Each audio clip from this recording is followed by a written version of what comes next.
Well, greetings, imagination connoisseurs. Once again, it is I, your Duke of Dope Discourse, your master of fun and wonder, your viceroy of verisimilitude, your sommelier of cinema, your archbishop of banterbury, your chancellor of cheerfulness, your pharaoh of physical media, and as we all know, your existential Mr. Rogers. That's right, Robert Meyer Burnett, me. And I am, once again, robcasting at you imagination connoisseurs, you members of this, the Post-Geek Singularity community. And I gotta say, people, the idea of having the Intergalactic Imagination Connoisseurs Film Festival, born here because of Dieter Bastian and Patrick Keller, whose movie debuted over the weekend, The Secret Exchange 2, Broken Promises, and inspired me to just make up a film festival on the fly. Honestly, I didn't know how it was going to go, to be honest. And so far, you've seen two movies. By the way, profuse apologies to filmmaker B.L. Alley. I forgot to turn off ads inside his movie when I set up the premiere. Your movies will not have ads in them. So I profusely apologize to BL. It won't happen again. These kinds of hiccups are to be expected, but I felt terrible, and I take complete responsibility. That will not be happening in the future to other filmmakers. But I have to say, I thought, well, we have two movies. That's a film festival. Oh, little did I know. Entries are starting to pour in. We got one from Ireland. Look at this. Crawl space. Deep in the crawl space under their house. That's how he'll do it. Or that's where he'll do it. Crawl Space, a film by Z&P. It came in over the transom from Ireland. We got another film from Hawaii. I've been sent pictures of people making movies with miniatures. I know that there's going to be somebody said, the filmmaker said it was like Sausage Party meets something else. That's coming in. I'm very impressed. I've received a few more letters from people.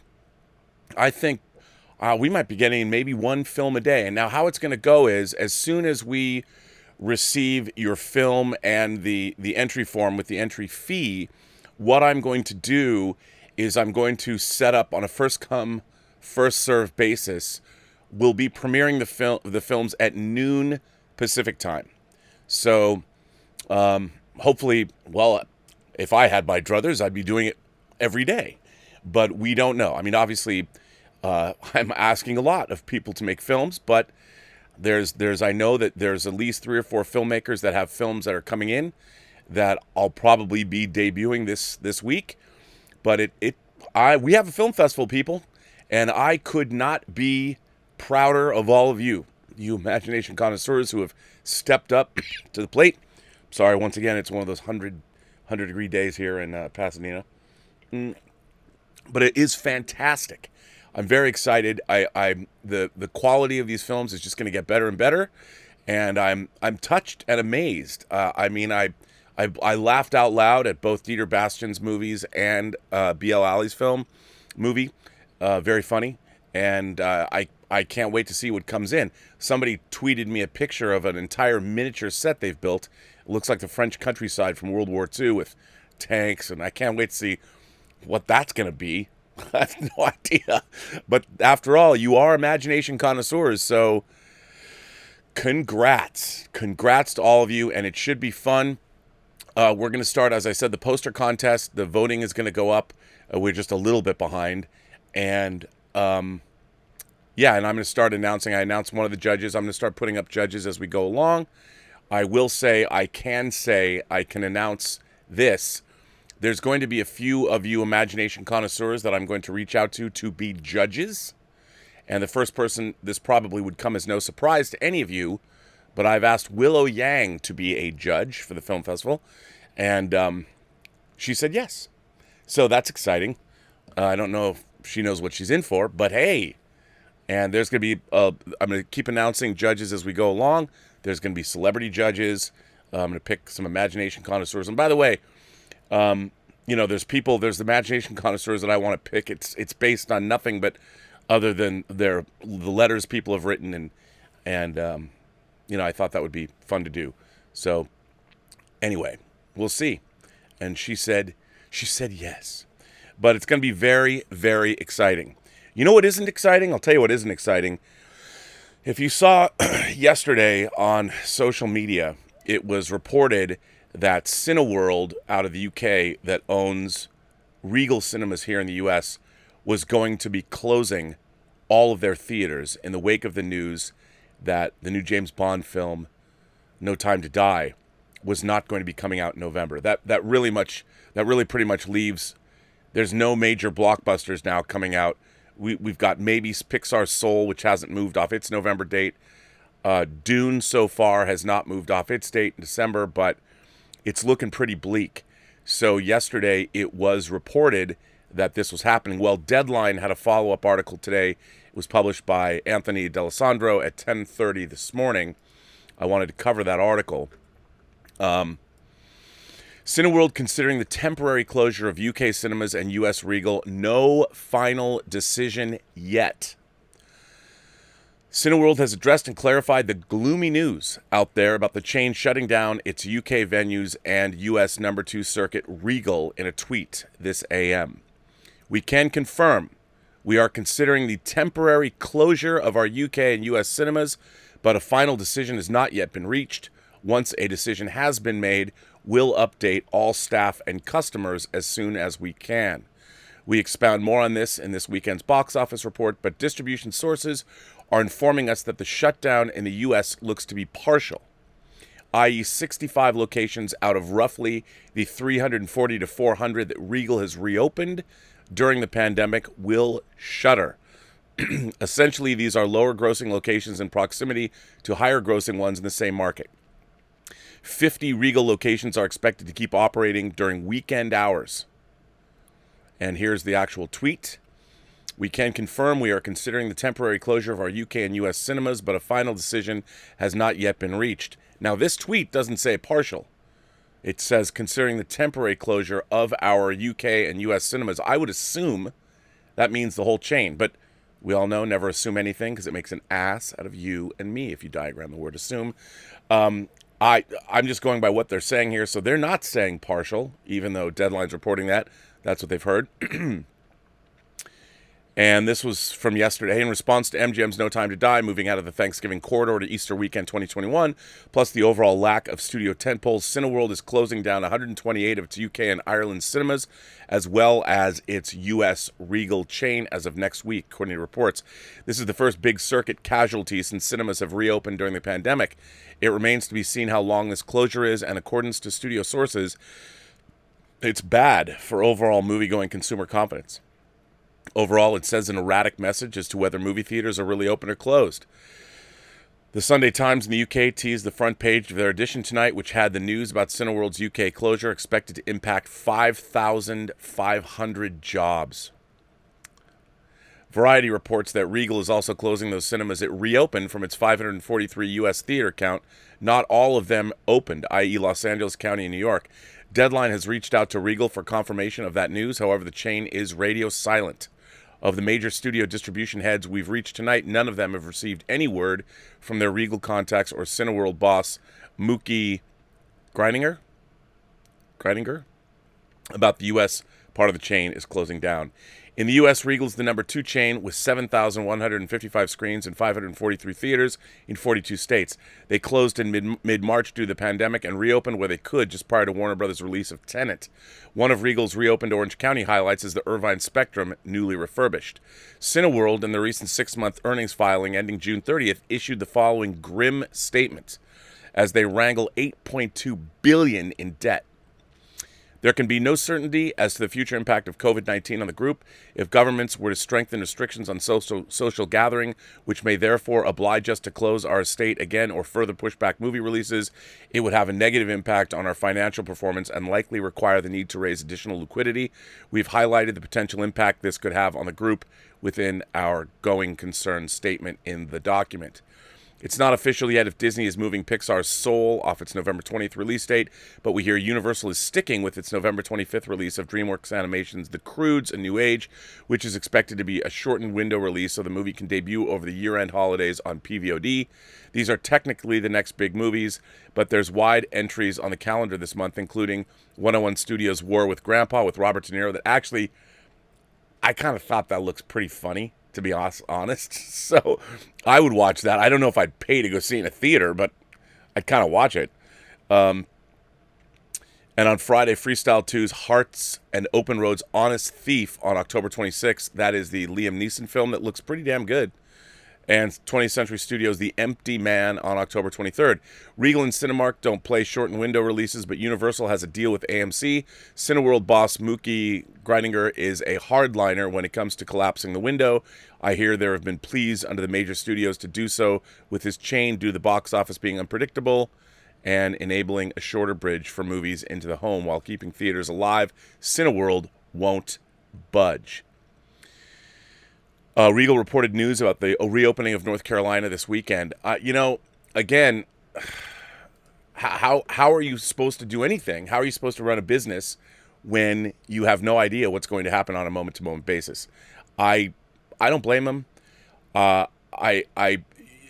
would imagine some of these theaters, if they're not pulling in the business, they're losing money, and it's unfortunate. I mean, I don't want to see the business dying on the vine, but what can they do? I mean, with COVID cases spiking, there's resurgences everywhere now. We're going into the winter months where I would expect it would get even worse. Let's hope not. But again, what a bummer. It's just, I'm bummed out. I'm bummed out about this, and I don't know what it means. I mean, the studios, the big tentpole movies, what people, I keep getting letters and DMs from people asking, about did they really have to move the new James Bond movie? And I've tried to explain the show. You guys have heard me explain this on the show before. But when you have a movie that costs 200, like say Tenet's reported budget was, or No Time to Die, which costs $250 million, you're expecting to get an $800 million to $1 billion return. Now, this is forecast. This is the ramifications of this. They literally can't afford. If you were to put a movie like No Time to Die out on PVOD, even at say $100, there's no way that you're going to make your money back. These films have to have a global theatrical release to be financially viable. Everyone is going to take a bath. Now, as I've reported, as I've read that, and we've talked about how movies are bought, the studios are not sitting on mountains of cash. They don't have let's make a $200 million movie. They don't go into their studio vault and literally take out $200 million. They're borrowing the money. And that's why sometimes you see many different production companies or production entities, their logos at the front of movies, because many of those entities arrange for financing or other elements that make these projects come together. So those entities, they have to get paid back. And they initially invested, they based their investments in these projects knowing the projections would lead them to believe how much they're going to see as a return on the back end. As many people have heard me say, if I was looking for independent financing, my target goal is to be able to provide return 30% on the money that's invested. Meaning that if someone gave me, $1 million to make a movie, I would hope within a reasonable space of time, whether it's 6 months, 12 months, or 18 months, that you want to return that $1 million to your investor plus $300,000. So they're making $300,000 on their investment. That's the goal. Well, imagine that. I mean, you can't release a $200 million movie into a marketplace where there's no place where it's going to recoup its money. And Tenet has unfortunately graphically illustrated that. Now, Tenet might, eke out more money if they play it worldwide as they are doing, but certainly, basically in the United States, Tenet, a movie like that, should have opened at over $100 million. It was dead on arrival when they opened it in the United States. I mean, I hate to say that, but it was, and it's unfortunate. And God loved Christopher Nolan, who had a huge financial stake in that movie, for allowing the film to get released. So kudos to him, and kudos to Warner Brothers for giving it the old college try. But that's why all those other big tentpoles moved off the rest of the year. And my beloved Dune, I'm wearing my Spacing Guild shirts for those of people who, don't know what that is. But I just... It bums me out. Bummed out. So, who knows? I'll tell you what I do know, though. You can watch movies that have been submitted to the first annual Intergalactic Imagination Connoisseur Film Festival. And if you'd like to do that, If you want to make a film, if you want to watch movies, you got to subscribe. Subscribe to the Burnettwork, and you will get notifications, hopefully 24 hours in advance before the premieres of each film. It's kind of cool how how YouTube lets you do that. You can organize the premieres, and there's even a countdown. And for those of you who are submitting films to me, if you submit a thumbnail and on the entry form, we ask to tell me a little bit about yourself. Any information that you want to go in the description of your film, please send that in too. BL Alley made a poster for his movie The Trip. Obviously, Patrick McDonald sent me this poster again for Crawl Space, a film by Z&P. And it's great to have that. It's also great to have, filmmaker bios, because if nothing else, I can tell you this. There are a number of people that are in the industry, people that, anybody would like to know, that are watching. And we'll see. I think this is a pretty good opportunity for somebody who wants to. I never want to be one of those guys going, you should do this because it'd be good in your portfolio. I hate that. We are having cash prizes. We are giving out trophies. And not every kid's going to win one. Sorry. And I think that it's going to be a lot of fun. It's going to be a lot of fun, and we are taking entries up until December 1st. The posters are going to be voted on this coming week. We will pick, you guys will pick a winner or two maybe, who knows. And then we're going to make that poster available, and we are going to print them. I want to do things like spot UV printing, so we've got these posters are going to look nice, and the winning poster or posters we're going to make available as merch. You can buy them along with t-shirts and things like that. We're just, having just kind of made this up, this is very much like Indiana Jones and Raiders of the Lost Ark. I'm making it up as I go. So, and I'm doing it with your help. So thanks very much for that. Very exciting. Very exciting.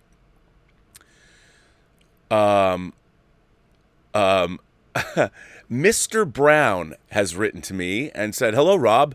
Follow up on the Bond delay. If you can travel here in April of 2021, you should come over to Blighty. We'll go see No Time to Die with Dan, the Mega Geek, and a few others. Cheers, Ian." Well, I'm there. Hopefully. We'll see if they'll even allow Americans into your fair country. I don't know if they're going to be allowing anybody going anywhere here in the United States unless we do a better job tamping this virus down. But we'll see. Calvin Bowles is here. Hello, Calvin. Dear Rob, I'm very depressed knowing No Time to Die is being delayed again. As you know, I'm going to throw all the 007 books and movies in order, and I bet that I will have finished all of them before I get to see No Time to Die in the theater, if the theaters are playing it. But now I've finished the 8th Bond book, which consists of 5 short stories. The first short story is From a View to a Kill. In this story, Bond investigates the murder of a NATO dispatch rider who was shot in the back of his motorcycle. The story's okay and too short. The next is For Your Eyes Only. This is the best in the book.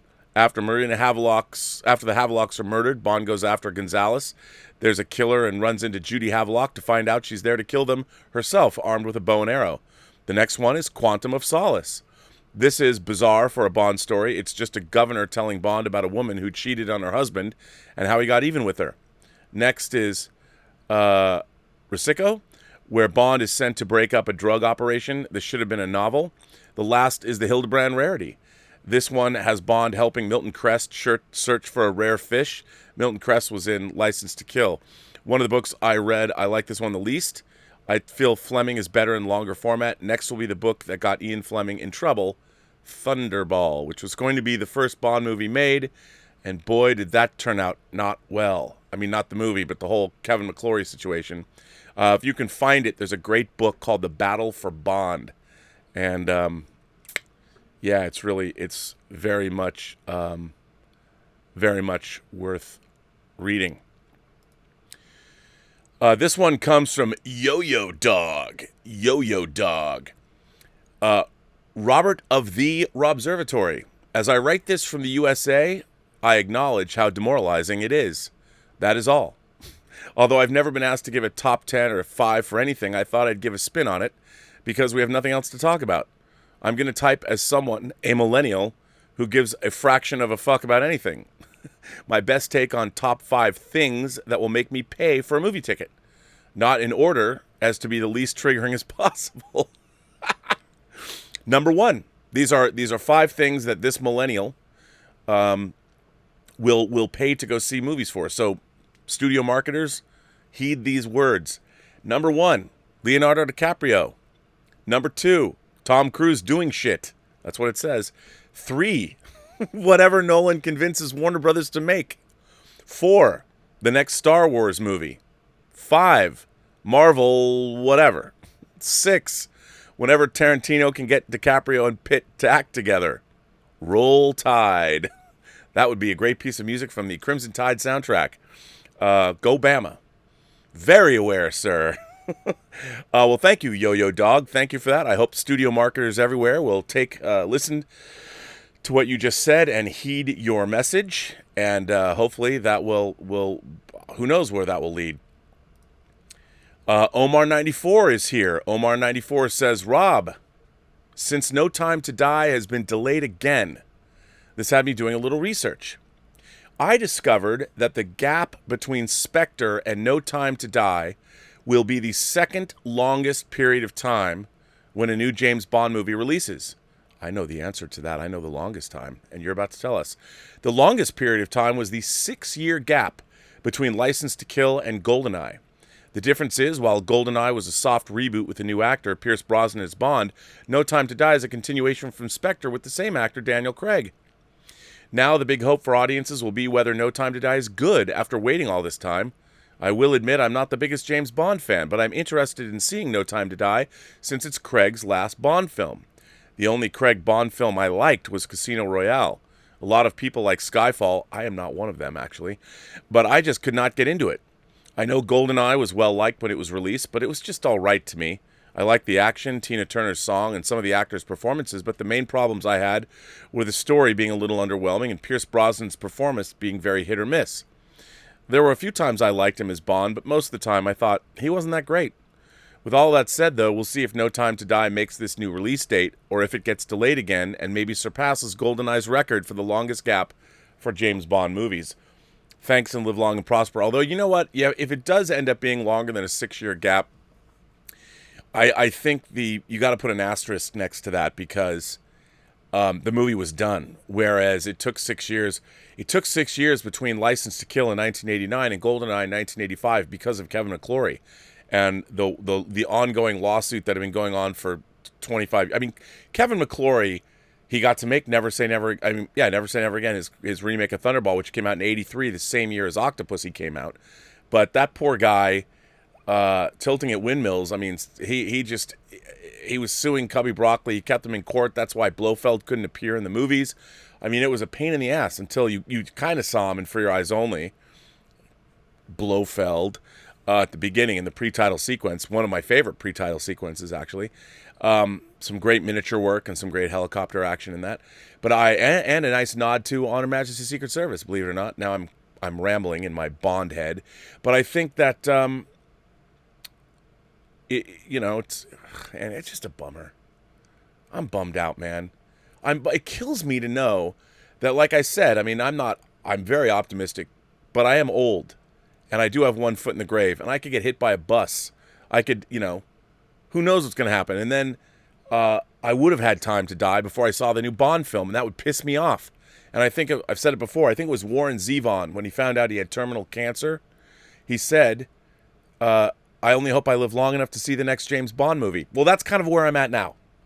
I want to see the Fast Saga, whatever Fast 9 is called. Is it called that? I want to see Top Gun Maverick. I want to see Dune. I want to see the Stand miniseries.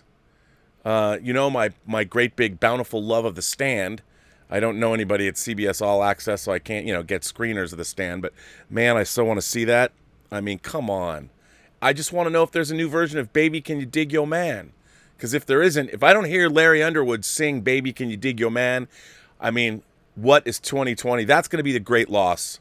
I don't think it's going to be stopped. But, I mean, if CBS was cool at all, they would release Baby Can You Dig Yo Man as a single. I'd be able to listen to it on Spotify. So come on, get on that. I mean, Billie Eilish, I've been listening to her No Time to Die song Baby Can You Dig Your Man is like a Bond song, but for the Stand. I want to hear it. It better be good. I wonder who produced it. I mean, Baby Can You Dig Your Man could be all kinds of stuff. Maybe that'll save 2020 for me. That's all I want. But Omar, we shall see. We shall see. Baby, Can You Dig Your Man? He's a righteous man. I hope everybody knows. If you guys don't know, you should all read The Stand. If you haven't read Stephen King's The Stand, it's one of the most entertaining books I've ever read. So, and you'll understand what the meaning of Baby Can You Dig Your Man. He's a righteous man. And there is a version that was in Mick Garris's Stand, but it was to be honest, a little disappointing. I thought it was a little lackluster. As much as I did enjoy Mick Garris's Stand, 4-night Stand miniseries, the version of Baby Can You Dig Your Man was a little disappointing. Just a little bit. And I'm hoping that they're going to rectify that in this new movie. This one comes from William La Rochelle. Hello, William. By the way, William La Rochelle made a video I'm going to play about directing. Now, one of the things that I've talked about doing on this show, and William La Rochelle did it, is action figure film school. And I'm about to drop a big documentary piece on something I worked on. And I used action figures because I can't draw. Instead of doing storyboards, I used action figures and made a story reel where I shot all of the coverage that I wanted to use because it was all going to be visual effects. So I had to send something to our visual effects producer to show what I meant, what I wanted to have done. But I really do. I want to do action figure film school where it's just of all the other stuff that I have going on, doing action figure film school would take too long. But William La Rochelle made a pretty cool video that it kind of explains just the basics of shooting a scene using action figures. Hi, Rob and the PGS. As people contemplate maybe making a film for the festival, a suggestion occurs to me in terms of how to pull together a team. I'll describe something I was involved in back in 2004 that, at its core, a good idea, but also a cautionary tale. Suppose you have a handful of people who want to generate a short and get out of the rut of waiting. Maybe all of you are potentially writers or directors, but there may be others with skills outside of that. Somebody has a camera and other equipment. Maybe someone else has decent editing skills or a facility. Back in 2004, that was more of a find. 5 years later, and I would have my own decent camera, and 1 year later, everyone had some sort of editing software. Today, DSLRs or cell phones might even suffice. But the human resources of a group agreeing to work together is the main value. You're absolutely right when it comes to filmmaking. The plan was to read submitted scripts that could each be done with a limited cast and logistics over a weekend. A few actors, 1 or 2 locations over 2 days. We first voted for the 4, ended up being 5 once it got going, scripts. During the week, we would have an event night to try and raise a small amount of money for odds and ends that came up. 5 weekends in a row, plans came together, and the shorts got shot. Wow. The director on one short might be the camera for another. It's just like film school. An actor in one short might be directing the next. Usually, people directed their own scripts.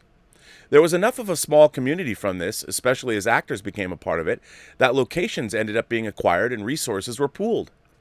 The group leaders then pitched the idea of selling ads for the program of the screening. That actually did raise money intended for the next batch of shorts. But this was a wrong turn because now money was raised before the scripts had been voted on. The group had been presented as a democracy. The leaders felt they were doing more work and one of them had raised the most money, so he felt he should not have to subject his script for a vote. Uh-oh. This sounds like film school too. Of course, his script was completed and he had many locations and characters. The group fragmented and all the money was spent on that project, which was shelved and not screened. Had the agreement been that whoever raises the most money gets their movie made, that might have avoided some of the drama, but it also would have shifted the mission statement of the group. Money too often is the decider. To choose manageable scripts and ideas that are well-focused had been part of the appeal, and the idea of a democracy was used as a lure. Even though a person who acts in one short and is a driver for others is a vital link in the chain, someone who raised money was counted as doing more work. The human resources being focused on a project like this is actually worth a lot more than the $1,000 or so that have been raised. 100%. This kind of co-op still has potential to be a decent model, providing participants keep to the specs. Write focused scripts that can be done over a weekend. Choose props and settings that can be easily acquired or that you already have. Vote for scripts to be chosen before raising money.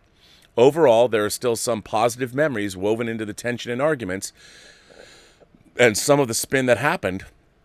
It might be an idea to have your budding group read this account just so you can stay on course. During this year of Corona, obviously getting people together at all can be a challenge, and reaching out under the best circumstances can be an effort. I know I'd rather put my script and storyboards into a machine and have a movie come out the other end, but even if you have some sort of association or household that are up for making something manageable, it might be worth discussing.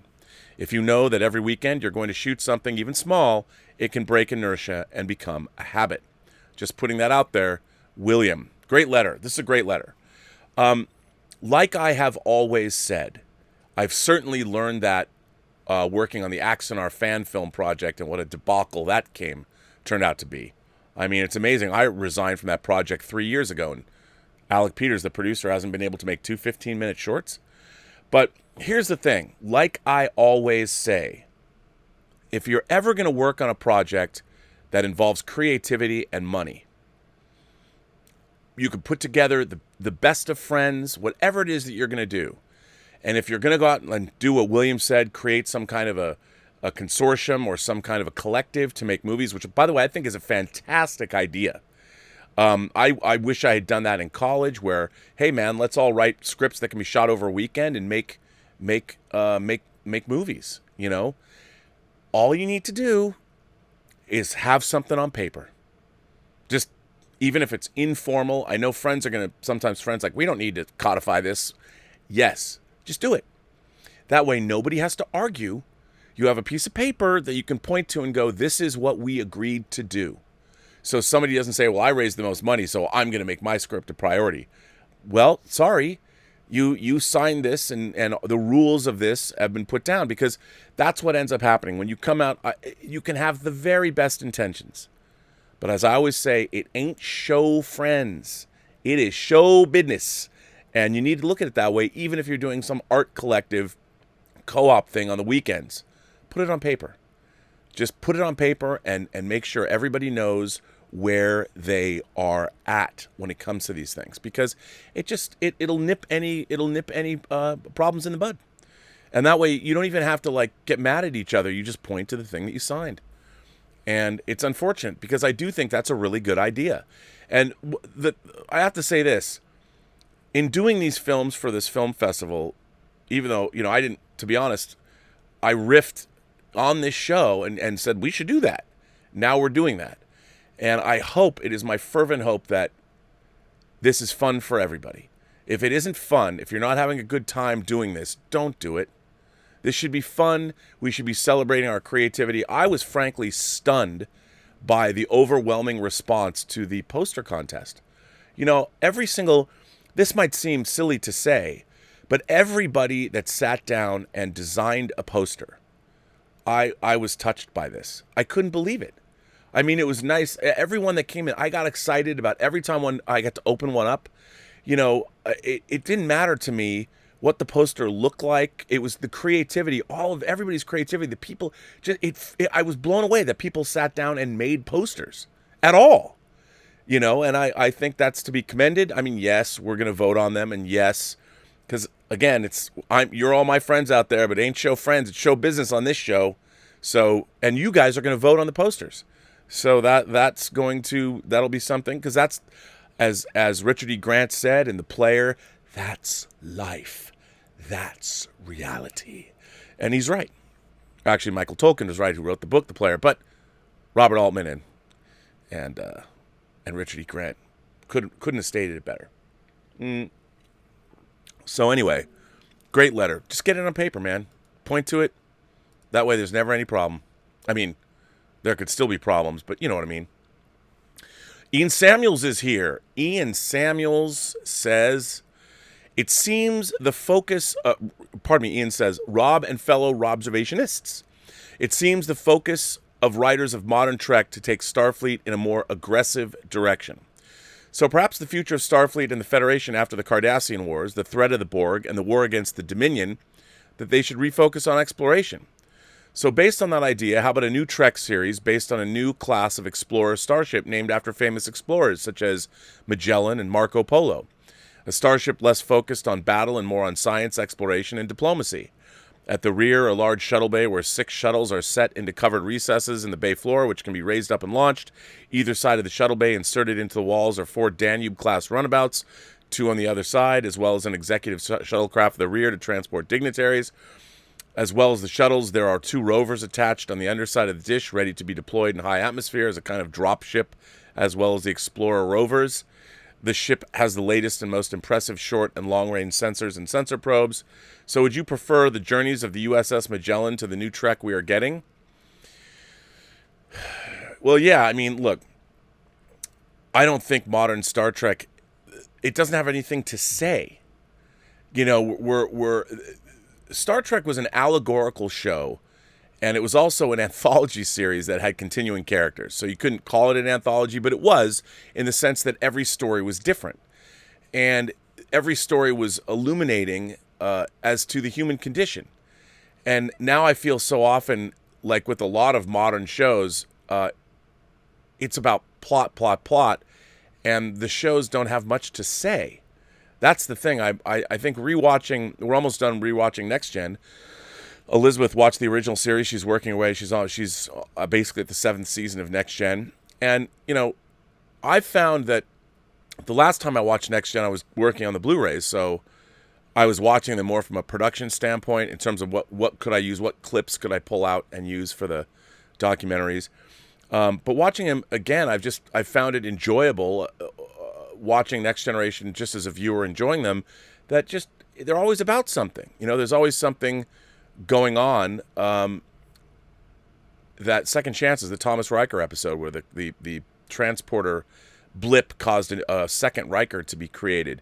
And it was just, it's fascinating stuff. I mean, compelling stuff. And I miss that about Star Trek. I think what's so sad is we've advanced, science has advanced, technology has advanced, and there's been so little storytelling in modern Star Trek dealing with the allegory of where we're at as human beings, where we're going with the technology the way it is. By the way, on a completely unrelated note, if you all have not watched the Social Dilemma documentary on Netflix, you've got to watch it. It's incredible, and it really, you know, I feel like everybody who is angry on Twitter about everything. I mean, you know, there's people that got really mad at me when I made a crack on Twitter when President Trump said that he had contracted COVID, and I made a crack. I said I thought it was a hoax, you know, and then a lot of people jumped on me and said that he never said that was fake news. No, what he said was, he said the COVID thing was a Democratic hoax.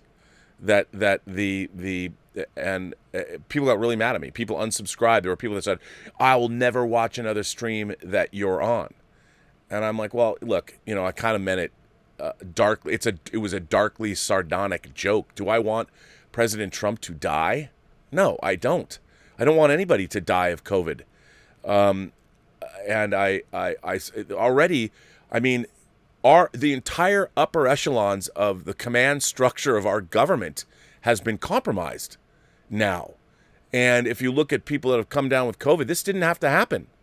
You know, you have to ask yourselves, why did this occur? And the answer is, well, people didn't take it seriously enough at the highest levels of our government. Our leadership is compromised. And I don't think that's a good thing in any way, shape, or form.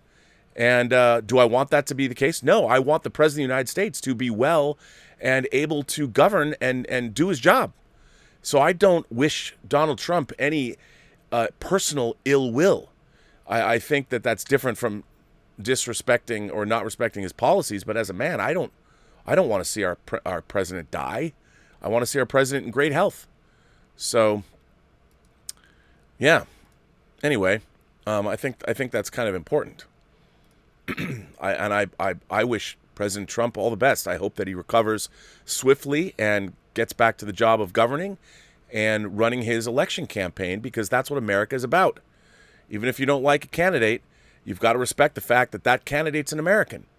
And he has been POTUS for the last almost 4 years.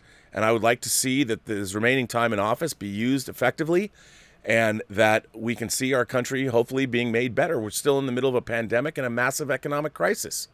And I would like to see President Trump get well, be able to keep his campaign going, and have a fair and a fair election where everyone gets to vote their conscience, because that's the very basis of the United States. So get better soon, President Trump. Jermaine K. writes in and says, "Hello, Rob. Thanks for reading my previous letters. I took your advice and looked up some of the DS9 novels. The stories look really interesting, and I may pick up a couple after finishing the last Enterprise novels. Have you read any of those? The Romulan War novels are good, and I'll soon start on the Rise of the Federation series. I've read both of those series, and they're both very good. You're going to really enjoy them. I really like the Rise of the Federation series." Second quick question. Have you heard about or read the new Batman comics about the three Jokers? If you have, what do you think about there apparently being three Jokers that can Jokerize other people? To be honest, I don't like the idea at all. Both the Joker and Batman are being diminished, in my opinion. Thanks and take care. Well, yes, the Three Jokers series that's being written by Jeff Johns. I forget who's doing the art, but it looks incredible. I don't buy individual comics anymore. I wait, obviously, till they come out in hardcover. I like hardcovers. I'll only buy hardcovers from now on. But I'm definitely going to buy that. I'm interested in reading it. I was very disappointed by Doomsday Clock, but I've really liked Jeff Johns' writing in the past. I loved his run on Green Lantern. I really like what he did for Teen Titans. Not as much as I hoped I would, but I like what he did on Teen Titans. And I want to read it, because I think Jeff Johns does a good job with DC characters, and I want to see what he's doing with this. How is this all working? And but I haven't read it yet. But as far as the Joker being diminished, yeah, I don't know why, but everybody seems to be in this day and age. I guess there's nowhere else to go. We've had so many stories about these characters over the years that deconstructing them or taking them down a peg, or it's making them more relatable or grounded seems to be a trend everywhere these days. I don't like it, but it seems like it is. And the Batman story seems to be more of that. But I don't know. I will hold off my opinion until I read it. Jay Canada.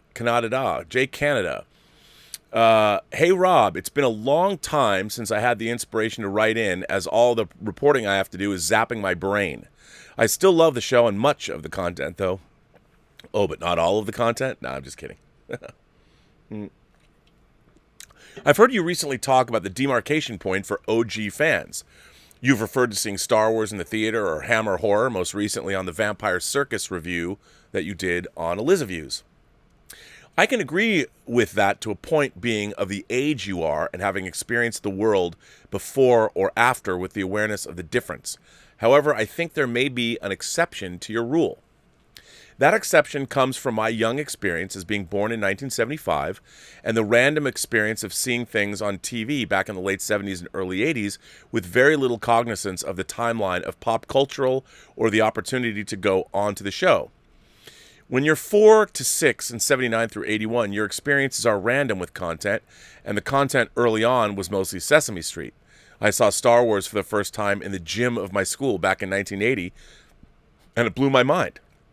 At that time, I'd been seeing Star Trek reruns on TV, but I don't recall seeing Battlestar Galactica reruns until after seeing Star Wars. So for me, I still felt that experience of seeing Star Wars at school was that point in the sci-fi realm. I don't want this necessarily to be about the few exceptions, but more about how cool it is, or was, growing up in a time where one's exposure was a hug mixture of content, thanks to the nature of television at that time. It was just a mishmash of everything, going back to the 50s. For instance, I watched The Flintstones, Leave It to Beaver, Gilligan's Island, and The Monkees as much as I watched Spider-Man, Different Strokes, Three's Company, and The $6 Million Man, and Chips. To a child, everything is new and relevant, and it was pretty cool to get a melting pot of eras and sensibilities. Thinking of this totally reminds me of The Cable Guy. There's a whole generation of kids glued to TVs that were exposed to that kind of variety, and they had little else. Thankfully, they didn't all turn out like Chip Douglas. Ha ha ha. Have a great one, brother. Jay Canada. Jay, you've brought up a point that I've talked about many, many, many times.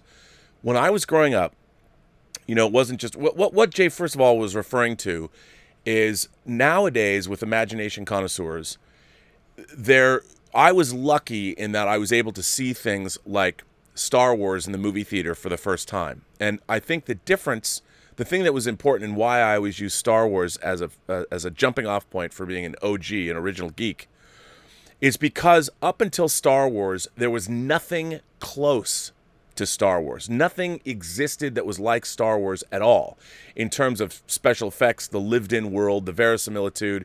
Nothing.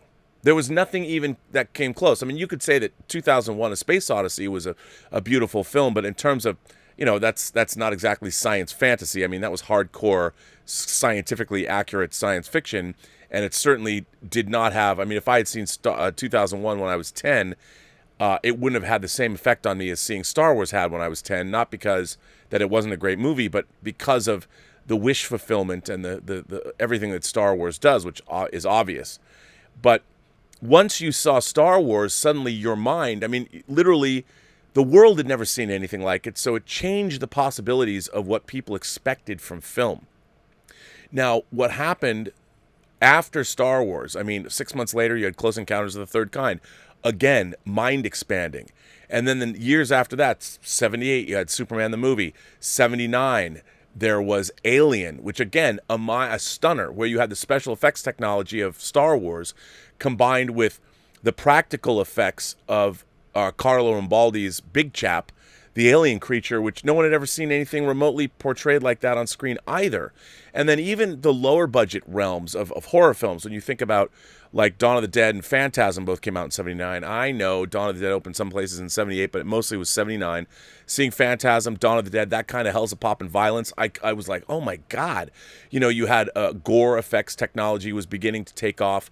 So during the period from Star Wars, I would say there was a golden era from 77 maybe to 87 of fantasy filmmaking.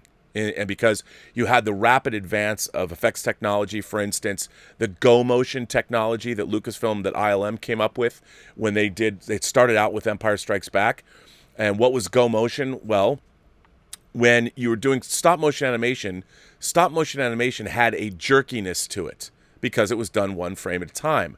What ILM did, what they pioneered, was something they called go motion, which added motion blur between the shots.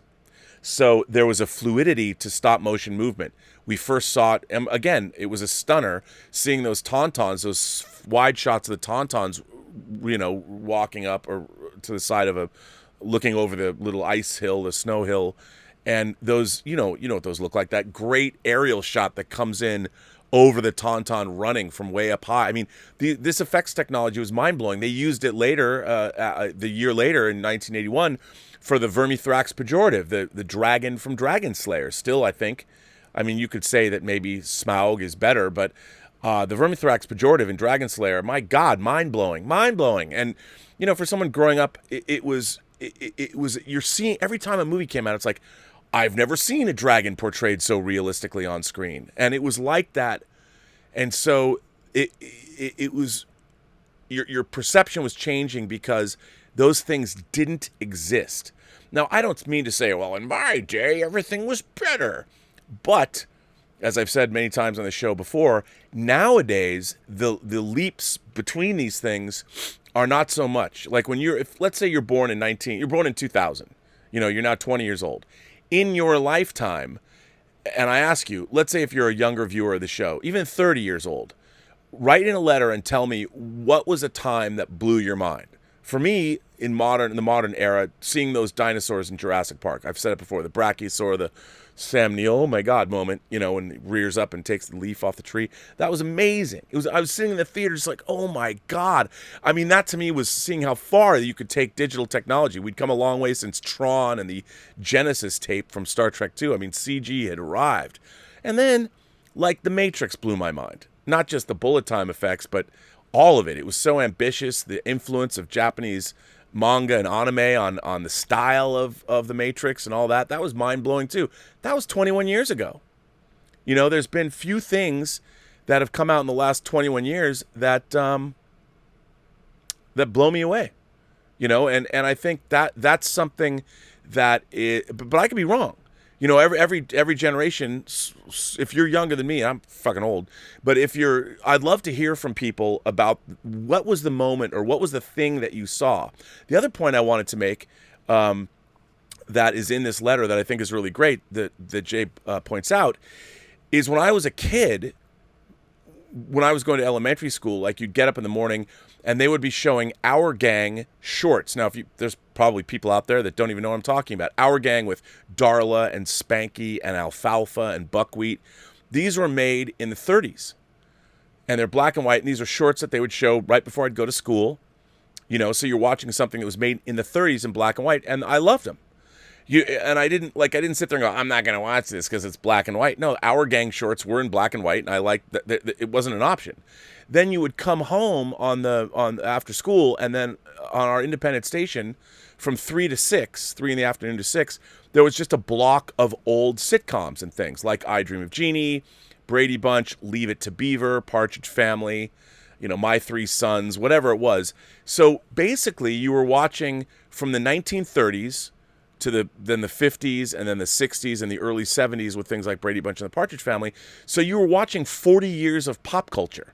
And like Jay points out, it was sort of this heady stew of different kinds of things. And as he astutely pointed out, when you're a kid, you're not, like I wasn't making judgments because we didn't have home video. You couldn't choose what you wanted to watch. So I would watch Leave It to Beaver, and I liked Leave It to Beaver. But I never thought, well, it's black and white, so I'm not going to watch it. But what was interesting is you were getting 40 years of pop culture. You were assimilating it into your imagination, into your system or whatever, and you weren't judging it. Like it wasn't something that you weren't, you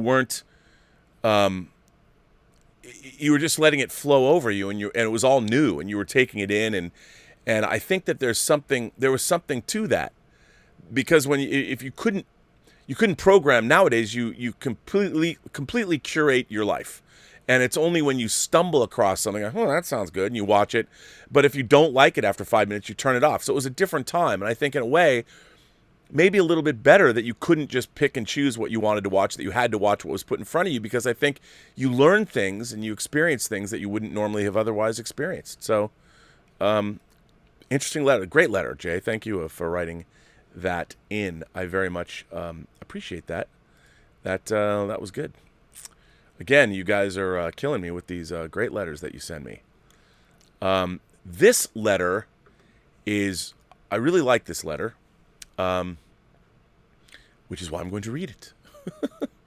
And I'm going to read to you. Hang on, I was excited to share this letter with you today. I get excited with letters. And this letter comes to us from Cynthia Barlow. Cynthia Barlow. I don't believe Cynthia's ever written in before. Dear Rob, hi, my name is Cynthia, and I've been a fan for a short time and a long time. Please allow me to explain. I have known of your work from the movie you directed, and I saw it 50-plus times since the first time I rented the movie on a whim. I saw Shatner on the cover, whom I love and respect, and me being a diehard Trekkie since I was 10, I'm 48 now, I watched the movie, and when one of the characters mentioned my all-time favorite group, a group that I loved and have even saved my life, at one point in my youth, Yes, the name of the classic rock group, by the way, I was in love with your film.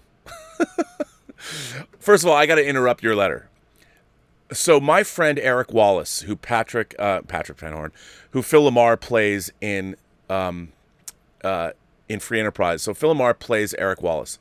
Eric Wallace he's a black guy. He's lived all over the world. He was an army brat, and he was incredibly knowledgeable. Just a really smart guy. And he had this he's a bass guitar player. I mean, he's kind of a Renaissance man. He was a filmmaker, and like when he came into a room, he'd be like, "Hey man, how's it going? How you doing?" Like, and he spoke kind of like I described him as having it sounded like he was like a Shakespearean actor by way of a surfer. Yeah, he was one of the most compelling personalities of anybody I ever met. Well, nobody loves Yes more than Eric Wallace. Eric Wallace is now the showrunner on The Flash. CW is The Flash. And he's still that same guy. And so when we wrote Free Enterprise, I'm like, I had to put Eric Wallace in there. And it was very funny because Phil Lamar, it's on the documentary on the disc. Phil Lamar's like, I don't think this Eric Wallace dude, how could he be real? The way you've written him. But when they met for the first time, it was pretty damn funny. So I couldn't not have the character. I couldn't not have Eric talk about Yes in the movie. So I'm glad you like that. A little about me. I'm 48, as I mentioned before, and I'm an amateur screenwriter, since I haven't sold anything. I have a few scripts that have won a couple of film festivals, and I'm still learning the craft. I'm a transitioning male to female transgender person, so I was born a male, now becoming a female. I'm not ashamed of what and who I am, although I've lost a marriage and some friends and relatives along this journey. I'm sorry to hear that. I turned to the world of entertainment to heal the pain of loneliness and being unwanted. I started to write and learn the ways of storytelling and the crafting imagination into a form of communication. I have always loved the art of film and all that is and what it can be. It was what I needed to survive the dark times, the times when I couldn't be myself and had to lie to the world. See, after my marriage ended, I was just surviving one day to the next. I had to be a man because housing and jobs and other opportunities weren't really open to people who were like me, being transgendered. So I started to write and study filmmaking and continued on. I don't know if it was fear of death from the invisible enemy, the virus, or the way it tore up our world both mentally and economically. Whatever it was, I felt a deep feeling of mortality, thinking that if I touched the wrong thing or forgot to wash something, I would be another victim. I can't remember how I've given up that part of me just to survive life. Now I was regretting what I had done. I was missing a part of myself that I thought had gone away, that I thought I'd made go away to survive. I needed to be what I was. I needed to be her again. So began the slow process of once again beginning to transition both body and soul back to who I truly am. Then came a point when my hours were cut severely due to the places around my city closing down, some for good. I was depressed and I couldn't write or create anything. I was hanging my head down, both depressed and exhausted from all the negative news coverage and warnings. And then I heard a voice. A voice of a positive man came from my earphones, and I raised my head and looked at my monitor, and there he was, Rob. By the way, I didn't write this letter. I swear to God. Rob, I started to listen to this man. I wanted to learn more, his thoughts, his ideas. Nice, he had a channel on YouTube. Awesome. I will now follow. After that, my creativity started to pop up again. I had extra time now, so I started using the video editing software that was honestly just sitting there. Remember, I was a writer, not too much of a filmmaker. I would make a video, either music or just a short story, so I used stock footage either from a website or YouTube. I would just put something together just to do something. I could still hear my friend, who was a director of indie movies here in Houston, always tell me, "Stop waiting for someone to discover you and go out and do it yourself." Yeah, I did contests and festivals, but I never went out and shot anything. So now I was going to do just that. But how was I going to do that? I had grabbed what money I could and started to collect all the gear I could so I could teach myself to shoot what I needed instead of what I could get. I watched Rob for motivation and positivity. I would eventually learn more about Rob, and I would study his movie more. Uh-oh, shot after shot. Don't do that. Shot after shot, and how I could be a better filmmaker. I do the same thing. I watch my own movie shot after shot and think how I could be a better filmmaker.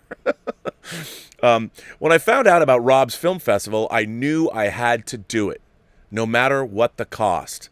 I wanted to show him that he was an inspiration to me. Flash forward to October 1st, today. I'm proud of what I've shot. Is it Gone with the Wind or Kramer versus Kramer? No. But I still made this movie. It's called I'm Good. I wrote it. I shot it. I made the music for it. I did everything. I hope people will enjoy it. I'm in the midst of making a horror movie. Don't worry, I won't act in it. I will write and shoot it sometime next year. Thanks and blessings to you, Rob, and to your house. Sincerely, Cynthia. Well, Cynthia, if you wanted to choke me up a little bit, you've done just that. And I guess I'm done now. I can fold it up and take my tent and walk away, because this is exactly, this letter is exactly what I would hope would come out of this film festival. First of all, I want to thank you very much for the overly kind words. It's very nice of you to say. And if my words and this film festival have got you off your ass to make a movie, I think that's the best compliment anybody could pay me. And I love the fact that you're going to share yourself, your art, your film with the world. And I'm very honored that you would choose this film festival to do that. Because, first of all, like I've said, it's interesting. You're the third person, the third trans person who has contacted me. And I find, I don't know what that says, but one of the things that I enjoy about you sharing that part of yourself is that you feel that you're welcome to do so here. And that also pleases me because, like I've said, look, man, every person has a story to tell. And obviously you got off your ass and you've told us, well, you've told your story here in a letter, but you're out now going to share with us the film that you made. And that's what the world needs more of, man. I mean, especially in this day and age, I've seen a lot of creativity come out of being quarantined and people getting depressed and then doing exactly what you did. I mean, the short film that I'm going to put up that I made with Peter Billingsley, I was in a very low point in my life in the late or early 90s. I think it was Christmas of 93. And I was, over the holidays, I was kind of stuck at home and I didn't have any money and I didn't tell my parents. They probably would have given me money and I could have come home, but I didn't want to admit that to them. And I got off my ass. I was reading short horror fiction and I found this horror story by a guy named Charles DeLint and I just adapted it and I gave it to Peter and I said, let's go make this, and we did. And it really kind of got me out of a funk. And hearing this letter that you wrote is I know exactly what that's like. And then to turn it around and do something, it's fantastic. I'm good. I look forward to you wrote it, you shot it, you made the music for it, and you did everything. I'm looking forward to that. Just so people know, so when you fill out the entry form, then we send you an invoice to pay the entry fee. Once you do that, what I'm going to start doing, again, is I'm going to start setting up, because I have to do a little prep work. I put the little beginning logo and stuff on the films, and I'm going to start setting things up as premieres at noon Pacific time. And I'm going to have them up, and so you'll know 24 hours in advance. And by the way, I won't make the mistake I made with B.L. Alley's movie, where there are ads in it. I really feel terrible about that. Dieter Bastian's film, I just forgot with B.L.'s. I won't forget with anyone else's, because how fucking annoying is that?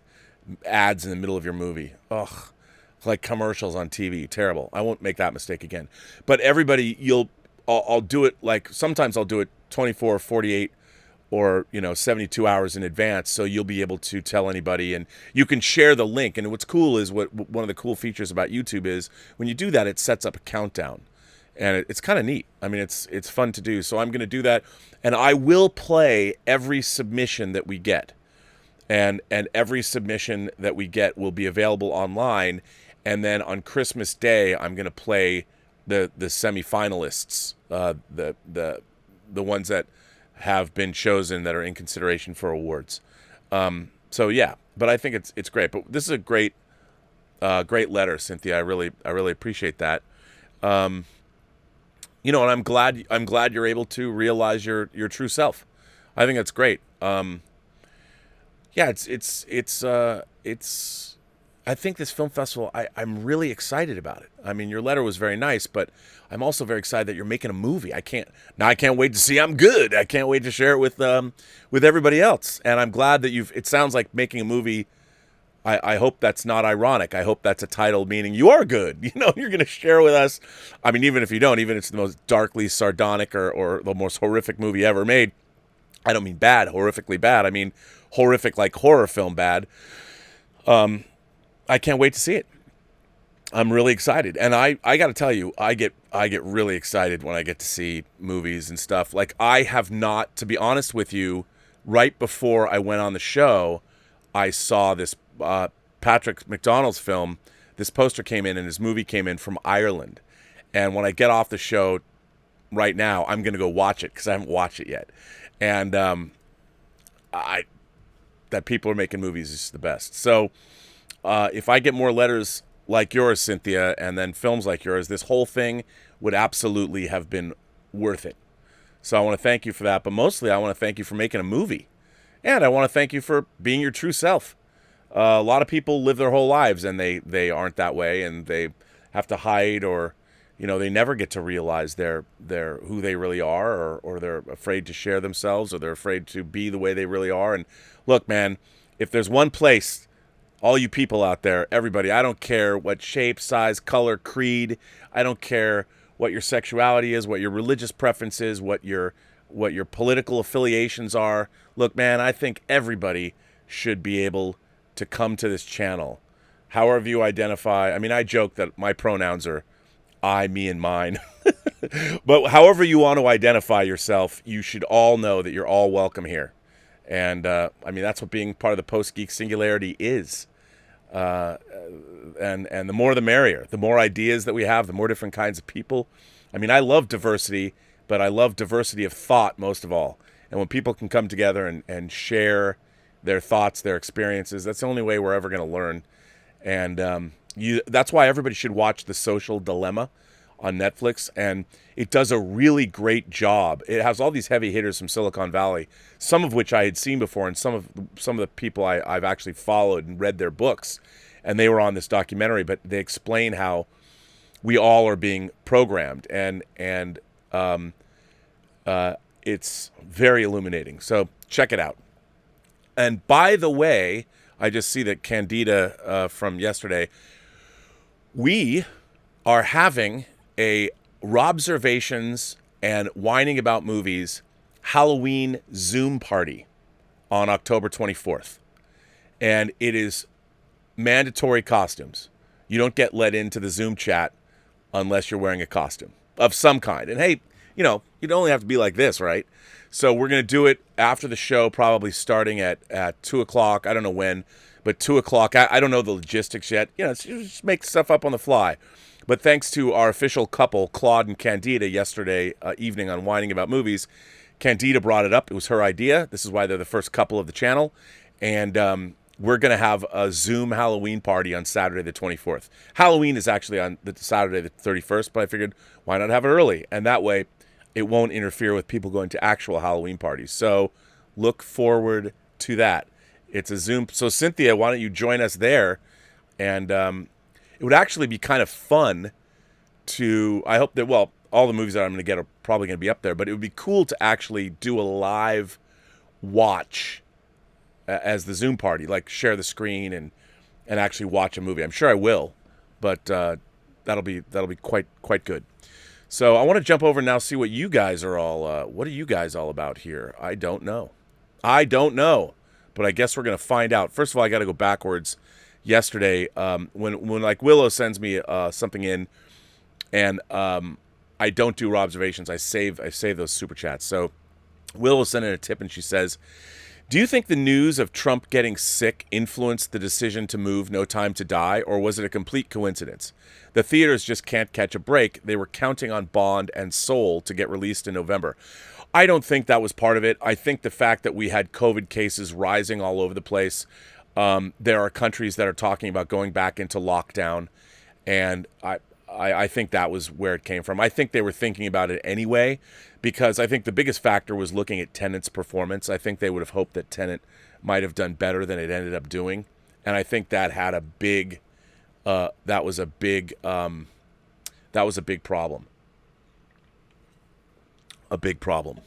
So I think that's true. Jason S. sends in a tip and says, I've heard from inside sources that say President Trump got COVID at the SCOTUS nomination event when he heroically jumped in front of the super notorious ACB to shield her from someone else's sneeze. That's real heroism that made the Secret Service blush. Well, Jason, I can't speak to that. I don't know if that's true. Maybe it is, but I haven't heard it. I don't know. So that's, I don't know. I know that a lot of people did get it. I mean, if you look at the White House staff and many people who've got it, it's not good. It's not a good situation to be in. Stubble McShave says, I suspect that the post-credit scene in B.L. Alley's film The Trip will set up the sequel in an interesting way. It seems the sequel will be a sophisticated drama. If you haven't watched B.L. Alley's film The Trip, there is a post-credit sequence that I recommend everybody sit through. It's not quite as compelling as when Thanos put on the Infinity Gauntlet and said, if you want something done right, you do it yourself. But I guarantee you it'll probably put a smile on your face. I know it did mine. Damo Davies is here and sends in a tip and says, greetings from the UK. Although my favorite Bond is Brosnan, my favorite moment from Bond ever was not in a movie, but when he arrives at Buckingham Palace to escort Her Majesty Elizabeth II to the 2012 British Olympic opening ceremony. It was amazing. That was directed by Danny Boyle. I loved that. I think you can watch that on YouTube. Yes, but Daniel Craig playing Bond and escorting the actual Queen. Loved it, loved it, loved it. Damo Davies goes on to say, NCC 1701, no bloody A, B, C, or D.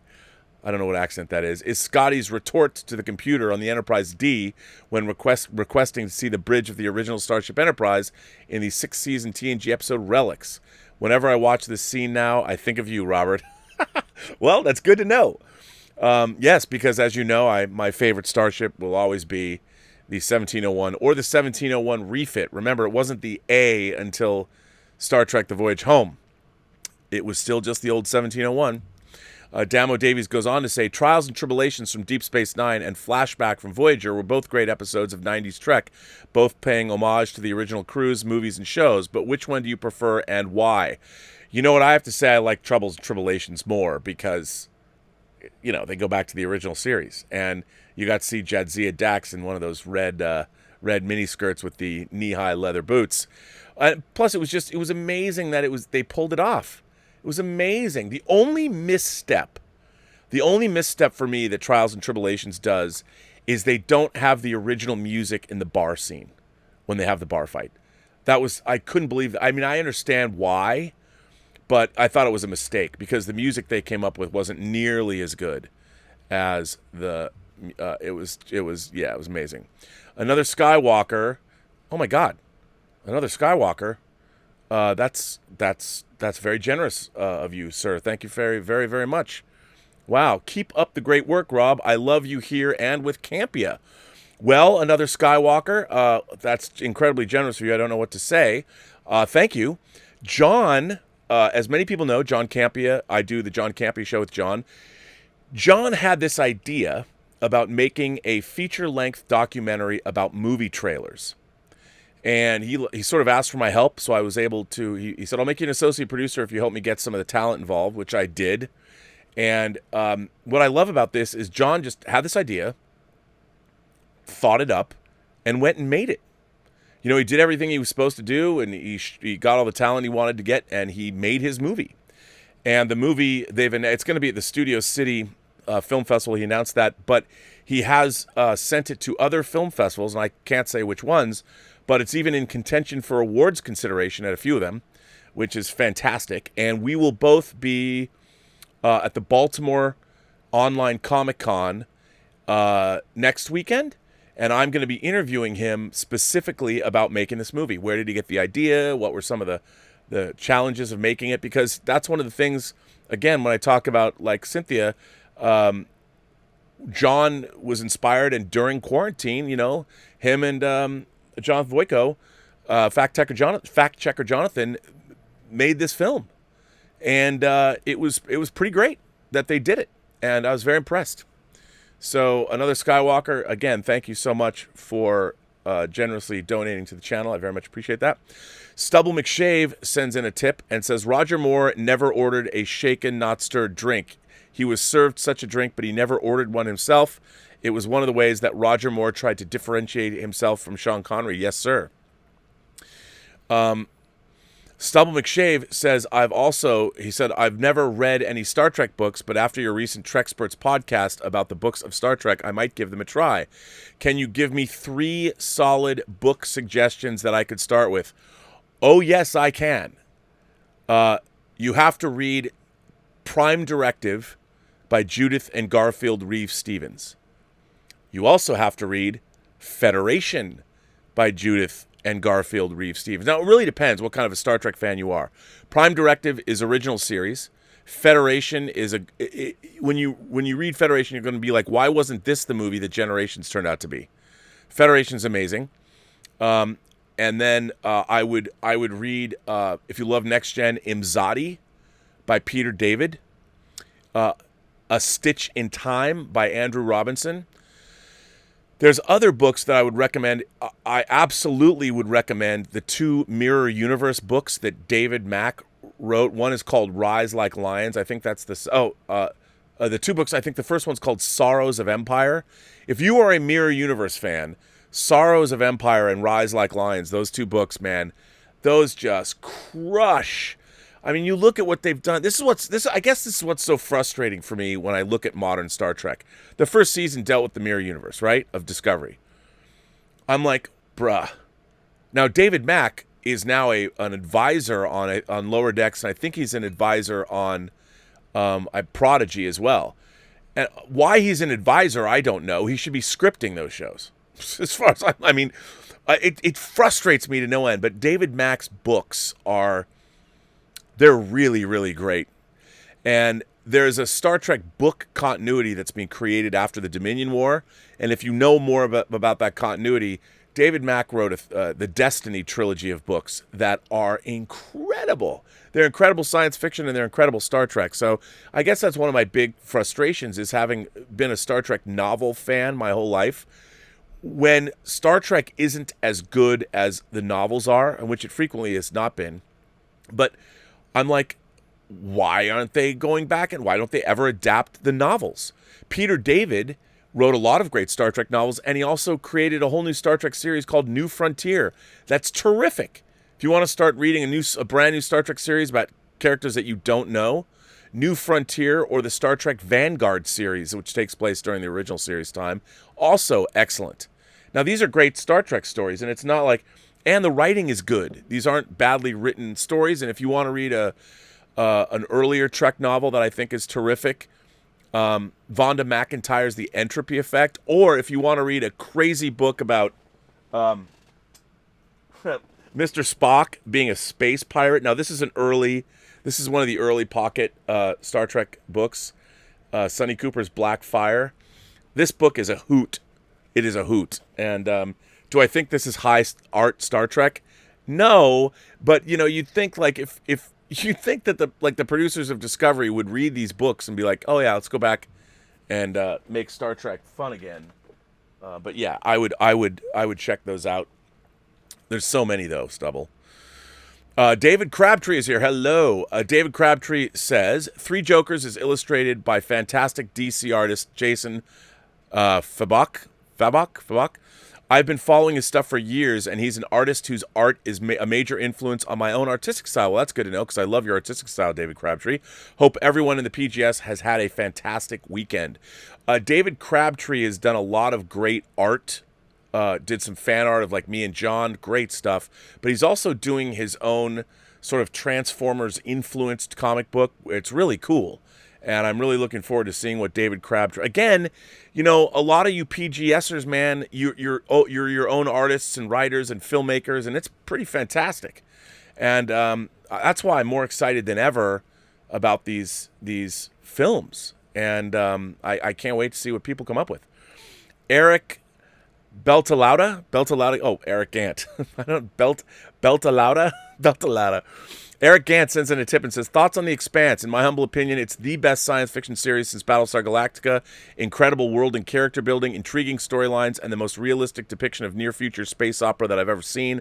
An outstanding television and novel series. Well, Mr. Gant, once again, you prove that you and I park our shuttlecrafts in the same shuttle bay, because you are correct. I frickin' love The Expanse. Love it, love it, love it, love it, love it. I think it's fantastic, and everything you said is absolutely true. I think one of the reasons that The Expanse is as good as it is because the showrunners have the books to draw from. And they're sticking pretty close to the storylines of the books. Yeah, there's things that are changed around or combined, but for the most part, they have a great literary basis from which to build off of, which I think is the reason the show is really satisfying. And, people talk about, it doesn't get mentioned that much, but there's all this talk about diversity and inclusion and all that. Well, The Expanse has all kinds of different people, like in terms of inclusion of different parts of different people, different human beings of all shapes, sizes, colors, and creeds. The Expanse does it wonderfully well, and they're not asking to be patted on the back. I mean, it just makes more sense that there'd be people of, you know, if you're out in the galaxy or the solar system in hundreds of years from now, I mean, there's going to be a lot more people of mixed race heritage, and I love that. I think it's great. I think it's great. So I love me some Expanse. Mark C is here. Mark C, our favorite toxic fan, who's really not a toxic fan, but he is the official toxic fan of the channel. I mean, really, he's officially designated as our official toxic fan, just like Claude and Candida are the official couple, and Kaz Graphics is the official cheesemonger. And yeah, so there you go. Mark C sent in a super chat. At what point is delaying content for theaters going to lead to studios digging their own grave? I think we'll be watching Bond at home via streaming, and studios will have no one to blame but themselves. Yeah, I mean, look, I mean, how do you put people in situations? We have these events where people are coming down with COVID. If you look at, there are states that are being overwhelmed by their healthcare systems are being overwhelmed. I just don't think in good conscience. The problem is there's not enough people going back to the theater in the first place, and with the amount of sheltering at home or not sheltering at home, but social distancing in theaters, you can only fill theaters half full anyway. So how do you? I mean, I don't know. How do you justify that without people getting sick, especially in this country? I mean, the rates of infection and the amount of people who've died, I mean, it's still, look, if you look at it statistically, it's still relatively small, but it's still too much. And it sucks. But I think it sucks too. I don't know. I mean, do we let these businesses die? I read that it's half of the bars in New York City are going to close, and restaurants are going to close for good. I mean, it's crazy. David Crabtree says, one particular oh my god cinematic moment for me was in 2007. Ooh, I was 28, and it was finally seeing a live action Transformers film on the big screen. Ooh, that's a good one. Since I was 5, I'd always wondered in my mind what a live action Transformers film would look like. You know what, David? That's a really good answer, because I was too old. Like, I love I love my Japanese die-cast super robots. But Transformers, to me, bummed me out from the beginning, because the first Transformers toys were repackaged like Robotech toys. I'm like, what is this bullshit, you know? So I was not a Transformers fan, and I was a little too old to get into the animation. But I got to tell you, when I went and saw that first Transformers movie, I was like, it was like seeing Jurassic Park, but with super robots. Like, look, I loved Pacific Rim. Because kaiju movies and giant robots. I mean, Pacific Rim was orgasm-inducing for me the whole time. But the first Transformers movie, that's a moment. And I think you're right. I need to incorporate that into my litany of moments. Because you're right. The photoreal, you know what, there's one shot in Transformers that I still marvel at. It's the long-distance shot of the Griffith Park Observatory. And, it's like a helicopter, it's a helicopter drone shot. When you're coming in and you're seeing the Transformers on the outside, I'm like, oh my God. I mean, photorealistic Transformers robots, that ultimate verisimilitude. The only thing about the Transformers that I didn't... I mean, the movie itself is pretty good, but the effects are incredible. There was too many moving parts. The transformations were too elaborate, and I know why they did that, but one of the things I always liked about transforming robot toys, and I have them. I mean, I've got like... this is one of my Getter Robo that I haven't finished putting it together, but I need to put it up with the God Emperor Getter Robo needs to, but the transforming mechanism in this is one of those complex transforming robots, and this is just one of the 3 that fit together. But, anyway, I loved the Transformers effects, but I wanted to be able to see the transforming more. I mean, I like toys that you can transform from robots to cars, and you can see how it all goes together. But that's a minor quibble. The effects are amazing. And then David goes on to say, I'd always wondered in my mind what a live-action Transformers film would even look like, and what we got on screen was better than I had even imagined. I agree. I already had such an emotional connection to Transformers, and seeing Optimus Prime transform in that alley for the first time with Peter Cullen's amazing voice, I still get chills. Bruh, I can't even imagine if you were even I, when I was sitting there knowing Peter Cullen was doing the voice of Optimus Prime, if you grew up with Transformers, it was kind of like, I'm sure, what it was like seeing Star Trek the Motion Picture for the first time. When the Enterprise was revealed, I was 12 when I saw Star Trek the Motion Picture, but I was such a Star Trek fan, I lost my shit. I can only imagine what that would have been like. That's amazing. David Crabtree, I mean, I can only imagine for you, what it was like.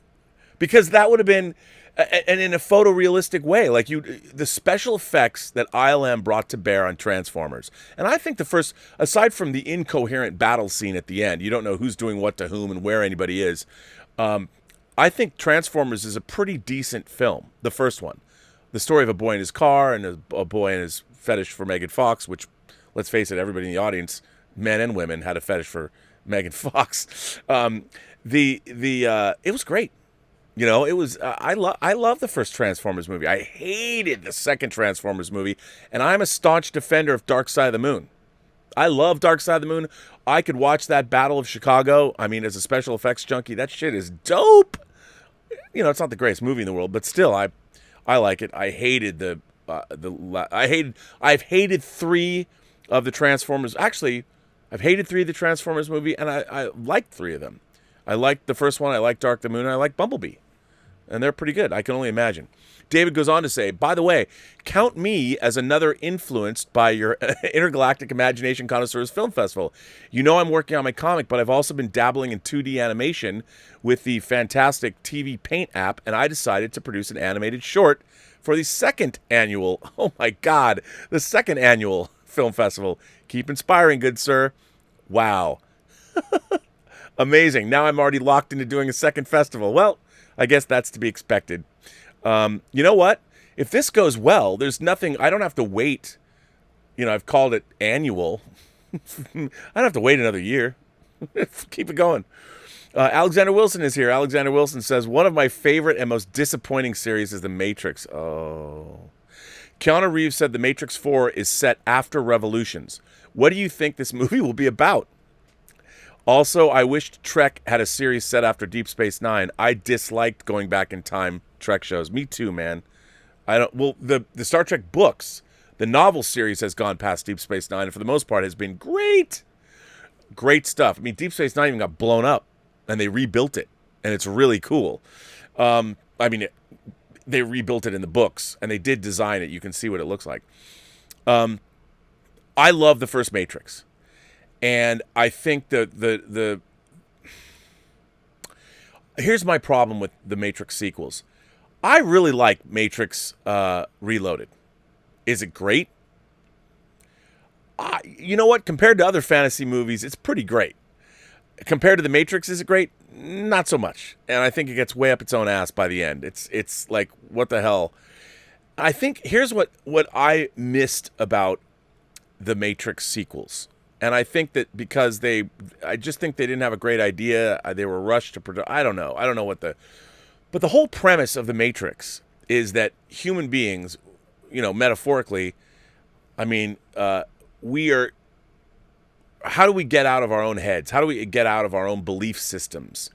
And we're locked into these ways of thinking about things. And I think The Matrix is a movie about how can we leap beyond what we think we know. As an allegory, you know, and now Lily Wachowski said that the Matrix movies are really an allegory for being trans, which I'm curious about. I didn't necessarily see that, but I would like to. I know that somebody did an article about this, like in 2018, which I'm curious about reading. I'd love to read that, but I didn't see that. I didn't see it that way. Just Another Guy did a video. I don't know if you guys watch. There's a YouTuber, just some guy. He's another guy that I listen to a lot. A lot of people think he's right wing. I just think he's got an interesting take on stuff. He's a black kid. Maybe he's not a kid, I don't know. who did a thing on racism in Lord of the Rings, and he's a huge Lord of the Rings fan, and he just eviscerated anybody who thought Tolkien was a racist. And I'm like, good for you, dude. But he did a video on the Matrix movies being a trans allegory, which I haven't watched yet. But again, I'm sure it triggers some people because his take on things is decidedly not woke. That's very interesting. But yeah, the Matrix movies, so the whole idea at the end of that movie is, so Neo has finally allowed his mind, so when he's back in the Matrix, he's literally become a superhero. And the whole idea is, how do you get an enslaved population that's enslaved by the Matrix? How do you break them out of that? And I think that the direction that the Matrix movies went in, it suddenly was about the humans in the real world. And the humans that were locked in the Matrix sort of left the series. I mean, it was all about the freedom fighters that were fighting the machines in the real world and all that. But in the Matrix, I mean, at one point, Agent Smith, replaces every human being that's in the Matrix with himself and all that. I'm like, well, what about all the people in the Matrix you have to liberate? Those poor souls and all those batteries. Like, what are you going to... And I think the Matrix series became about something else. And that's why I think that the sequels are they're not up to snuff. I mean, Matrix Revolutions with the battle in Zion and all the effects and everything are really cool, but I'm like, who cares? And you get to the Machine City and all of that was none of it made a whole lot of sense. And, Neo being blinded, I guess if he's in the Matrix again, it doesn't matter that he's blinded in the real world. I mean, I don't know. I'll tell you one thing, I'm going to be first in line for that shit. I am going to go see Matrix 4, assuming we could see it in a theater. I can't wait. I'm excited, but I think they are very, very disappointing. I think the Matrix itself, the first Matrix is a pretty perfect movie. I mean, I would throw it up there in terms of perfect genre films. I think Jaws is a pretty perfect movie. Now I know when you say, well, what about the effects? I don't care. I think Jaws is a perfect movie. If some effects in films aren't as good as they should be, I don't allow them because of the time they came out. I think Jaws is a pretty perfect movie. I'm talking about modern Star Wars, Alien, Raiders of the Lost Ark, Back to the Future, and The Matrix I would put up there. These are all perfect films. So anyway, let's see. And I agree with you about going back in time. I want to see the Star Trek universe. What really pisses me off, to be honest, about all these Star Trek shows going back in time is they fucking change everything. There's no canonical fealty to anything. Everyone's like, well, we can't make a show look like it was made in the 60s. Nobody is asking you to say that, you morons. What you want to do is the design of the Enterprise bridge is a great design. You just change the details. You can keep the layout so it looks the same, but get rid of the big jelly bean details and make it look more modern. That's fine. I don't mind that because it still looks redolent of, but they go back and they change all this stuff. I watch Discovery and I'm like, I watch it and I'm like, how do you expect me to believe that any of this is supposed to be set right before the original series? I don't believe any of it. I can't believe any of it. There's been no effort. One of the great things about Star Trek for 40 years is there was somewhat of an effort to keep the linear nature or some lineage of the show. And these new shows, they don't give a fuck. And I hate that. Because as a kid, part of my fandom, part of the reason I love Star Trek is because you'd buy the books and buy the Star Trek Spaceflight chronology, the Star Trek chronology that the Akutas wrote. They're great 2-volume encyclopedia, and all that stuff gets thrown out the window. I can't stand it. I can't stand it. A horse with no name sends in a tip and says, edit. 7. Oh, Bond, James Bond. 8. This is who getting people to go to the movies.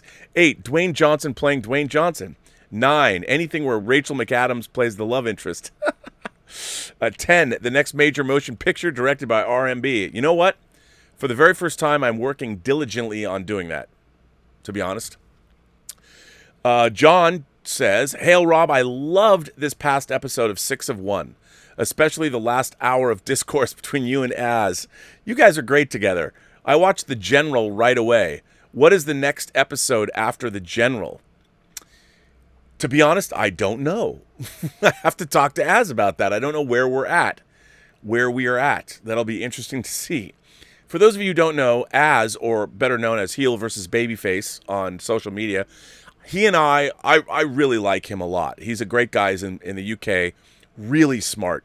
Really, he has a keen mind, as they say. And he's a big Star Trek fan. And we met and we started talking, and we're doing this Prisoner review show that I think is great, where we're going through Patrick McGowan's 17-episode series, The Prisoner, and we've kind of come up with our own order for the shows that are different, because I've never appreciated the order that they give you. The Chimes of Big Ben to me is not the second episode. You have to see Many Happy Returns first, which we did. And so join us. We're doing that every Wednesday. We're doing it on this we're doing this Wednesday on my channel. So tune in at noon on Wednesdays. Eric Gant is back. Eric says, the version of Baby Can You Dig Your Man in the original The Stand miniseries was meh.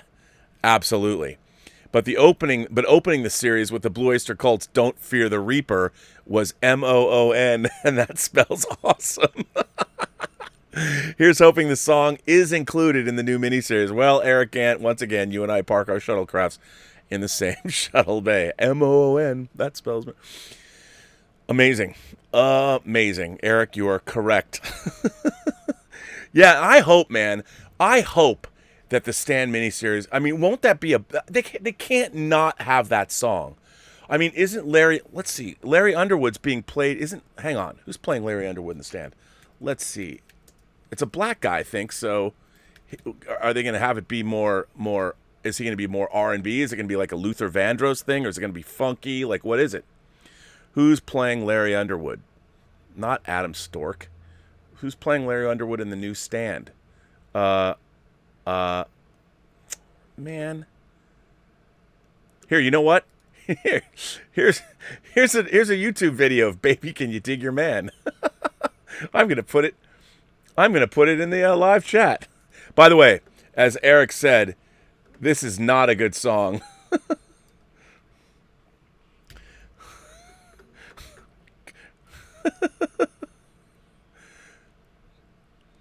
Yeah, this is not good. It's not good. The original Stand miniseries, not good. But I think Larry Underwood's black in the new Stand, which I'm hoping that will make sure that because it's supposed to be, if I remember from the book, he was a white guy that sounded like a black dude. Isn't that how Stephen King described him? I mean, I hope they do something good. It better be good. Like, I don't know what it would I don't know what it would be, but look, man, I'd like Baby. I wish that Prince wrote Baby Can You Dig Your Man. But he didn't. Rest in peace. Claudia says, "Oh, hi, Rob. Great show. Candida is jazzed about this Halloween Zoom party. I'm sure she'll figure out how to serve hors d'oeuvres remotely." That's fantastic. I can't wait to see what you two dress up as. And that'll be fantastic. Of course, Claude and Candida, it was Candida's idea to have a Halloween Zoom party, which I think is great. So that'll be on the 24th of October. And I look forward to seeing what you both... Are you going to do, like, sometimes couples do costumes that somehow are linked together? Or are you both going to do something totally unique? I'm curious. Tim the Spider Monkey says, people who want to change Tolkien's words to suit their own agenda make me laugh. Like the man wasn't a professor of linguistics who scrapped his own book numerous times to make sure he got the wording of it exactly the way he wanted. Yep, that is correct. That is correct. Alexander Wilson says, former mobster Michael Frenzies said that the HBO movie Gotti is the most authentically and realistic portrayal of mob life. I thought that movie was fine, but nothing to write home about. Does authenticity equal a great movie? Ooh, that's a good question. You know, to me, authenticity or verisimilitude, you know, if something appears real, I think it can add to a film, but I don't think it equals a great movie. I think you still have to tell, like when you're adapting a true story, you know, think about when people say, well, it wasn't true to life. Well, if it was true to life, you'd have to make it in real time. So, you know, Alfred Hitchcock said that drama was life with all the dull bits cut out. And I think a great movie, you have to take liberties with how you tell your story. Now you can make your I think The Godfather feels very authentic to me. I know the one scene where Sonny hits Carlo is not, he clearly misses in the wide shot. I know. But but it feels authentic. Everything about it, from the music to the period garb to the locations, it feels really authentic. But it's still a grand sweeping narrative. You know, I don't think that anything happened in real life the way it happened in The Godfather. But, you know, like Coppola said, The Godfather is a movie about a king and his three sons, so it could have been set in medieval times, it could have been set in ancient Rome, it could have been set anywhere, but it happened to be set, I mean, he was adapting the book.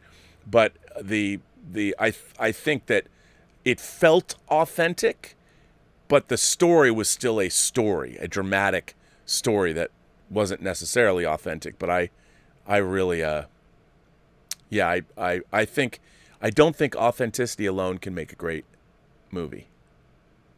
I don't. You know, you have to make a movie. Claudius goes on to say, Candide and I will send our scary poster picture after we get our Star Trek uniforms and phasers. Candide and I chose Star Trek 2009 uniforms. What is this, a joke? And Spencer chose a Next Generation Red Command uniform. Star Trek '09? Are you kidding me? On this channel? Well, you know what? Spencer's invited to the Zoom party. I'm just kidding. No, I think you both would look lovely. I don't mind the uniforms in Star Trek '09. That's one of the things I actually did like about the movie. So, yes. A spectator sends in a super chat and says, hey, Rob, just wanted to support my favorite YouTube channel and community. Been watching every day. Well, thank you, spectator. The real question is, are you going to make an entry to our, the Intergalactic Imagination Connoisseurs Film Festival? Because I know you can. No, I don't. No pressure. But thank you for supporting the channel. I very much appreciate the kind words as well. Anonymous says, can you review the Prince Super Deluxe set that you got? I almost pushed the buy button on it with Amazon. What Anonymous is referring to, I haven't even opened it yet. I haven't, you know, is this. This is the Super Deluxe Prince set. You know why I haven't opened it yet? Because I like the sticker. This thing, I would buy this just to have this box. I mean, you can. This has, so it not only is this the remastered Sign of the Times, it comes. Well, you know what? Since you asked, and since you're supporting the channel, let's do an unboxing, shall we? Why not? So what? It's time to open this anyway. So okay, here is this Prince set. It's the remastered Sign of the Times. I know it's hard to see, but let's crack this puppy open. Right on live on TV. I don't want to hurt the I don't want to hurt the box. I want to keep it in mint condition because it's awesome. Okay. Here we go. Opening this up. So much for that sticker. Okay. So this is interesting. So this also this is the back. So this is what it that I don't know if I'll keep this. I don't always keep packaging like that. I used to. As if I was going to sell it at some point. Okay, so here we go. Here's this. Pick that up in a minute. So here is. Oh, this is so cool. Can you see? It's like laser etched on the. Yeah, there you go. See how it says Sign of the Times? That is dope. Come on. Now this opens up. Oh, this is tasty. So okay, here is. This is so badass. Let's see. I don't want any of the discs to fall out. Oh my God. I mean. This is a coffee table book. This is amazing. I don't want to hurt, but I mean, oh my God, this is so awesome. I mean, this book is huge. Already, this is a must buy. You have to own this. I mean, come on. Wow, this is so dope. God, look at this. This is awesome. Now let's see where the discs are. Oh. Look at this. Look at this. I mean, can you see that? That is some deliciousness right there. I've watched, they debuted the, oh man, you got to get this. You got to get this. This is amazing. Wow. I mean, Look, there's handwritten lyric sheets for like Slow Love here. Oh my God. Okay, you got to get this. Man, I hope they do this for like other albums. This is amazing. There's one thing. There's one thing that I mean. I don't know how much Prince would have loved what they're doing to his tracks, but as a guy who spent a lot of his life tracking down Prince bootlegs, I think I have 200 Prince CDs of just all kinds of bootleg concerts. I know it's terrible. He would have hated me if we ever met, even though I saw him live like 30 times. He would have not appreciated the fact that I shamelessly bought Prince bootlegs. But if you're deciding whether you should buy this or not, I guess it's partly if you're a fan of his music, but there's so much interesting stuff in here, and the concert discs alone. I mean, he did a Sign of the Times concert at Paisley Park. He played with Miles Davis. It's in the box. You got to get it. So just opening this up, man, I love the smell of, that just smell of that glossy paper. I love that. It's so good. You got to get this. And what's great is I got the CD version, but if you really are a boss, you'd get the vinyl version. They've got and you know what? These things are investments too. Like the 1999 one, like sold out very quickly. But you got to get this. Claudius goes on to say, why Star Trek 2009? Because Candida likes the Dr. Carol Marcus outfit. Okay, you've sold me, but Dr. Carol Marcus, that was in Into Darkness. Just saying. But yeah, I would say that if your wife's going to wear that Dr. Carol Marcus outfit, shwing, that's why you married her. Good for you, sir. I too would like to see her in that Carol Marcus outfit.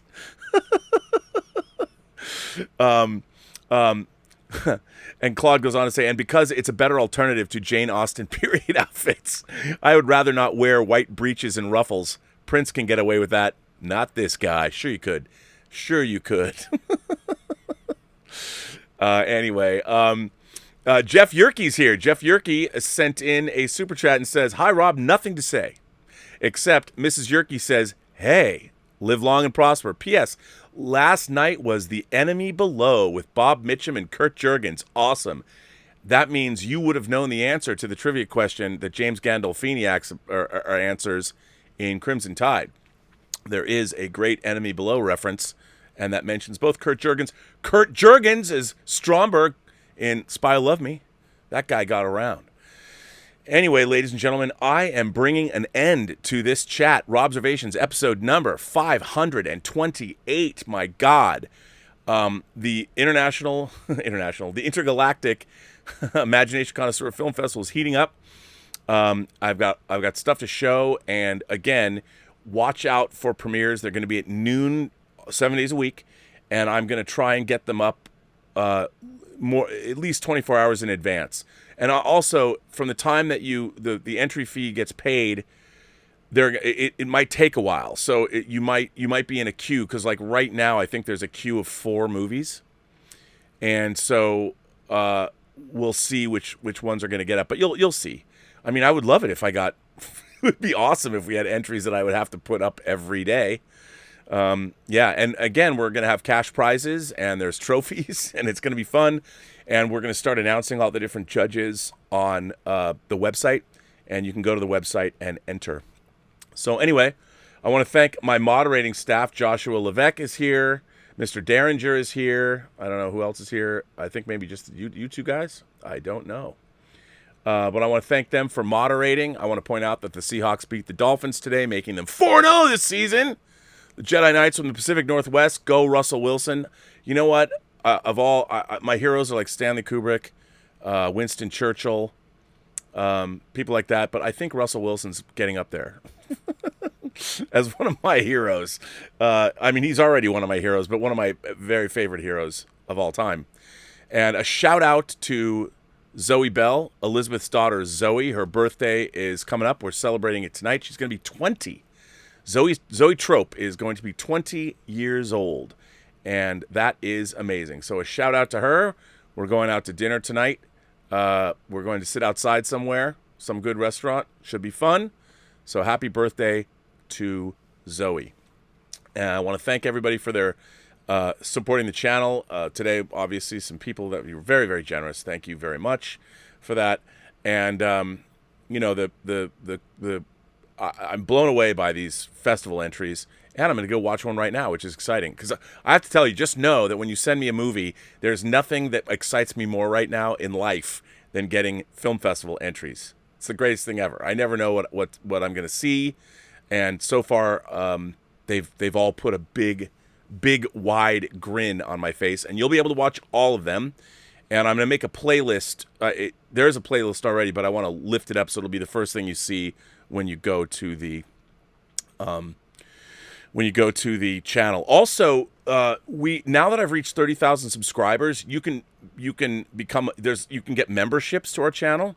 So we're going to start doing that because I really sort of dropped the ball when it came to Patreon. I never paid any attention to Patreon or anything like that. But I think it'd be more fun, like if you become a member of the channel on YouTube. And what I'm going to start doing is, do special chats just for members of the channel. And then also just do different stuff. Because I might do Action Figure Film School finally. Because it doesn't look like... I mean, I don't know how much production. I mean, I'm lucky to be working on this Netflix show and doing this. But, I mean, just to entertain myself. I'm working on this feature film project that I'm doing. But for the next... I mean, even the John Campea show, how much news are we going to have to talk about for the next... till the end of the year? Not a lot. So what I thought I would do is do more stuff on this channel. And like, you know, if people had suggestions, because I've never really said, well, Rob, can you show us this, like just opening this Prince thing on the show? Like I keep talking about, Elizabeth and I were going to do these short Free the Toys, where I was just going to open up all these toys that I have unopened. I mean, she wants to do that. That would be something, just 10-minute short shows. We wouldn't do them live. We'd record them and you can watch me cringe while she opens up, you know, because girls, when they, oh, look at this, it drives me crazy. I'm like, don't bend the thing too far back. So I'm do more of that. But yeah, the channel membership stuff, because there's stuff that I want to do that I would like to expand, like how I shoot in here and stuff. And like John's always buying new equipment. I don't have much in the way of that kind of stuff, but being able to do more of that in here, like I said, one day I would like to have like Playboy After Dark here. I mean, if the coronavirus ever goes away, where I would literally have like a Friday night party, but I would like to have cameras like wired up all through the Robservatory so people would just come and hang out, you know, and talk. You could talk and we'd be on camera and you could ask us questions. Like we would have a monitor up where we'd get questions from people and we just interact, but you could walk all around here. So that's something I'd want to do. I mean, that's ambitious. That'd be kind of fun, though. Anyway, remember, every person you meet has a story to tell that you have yet to hear, and all you have to do is listen.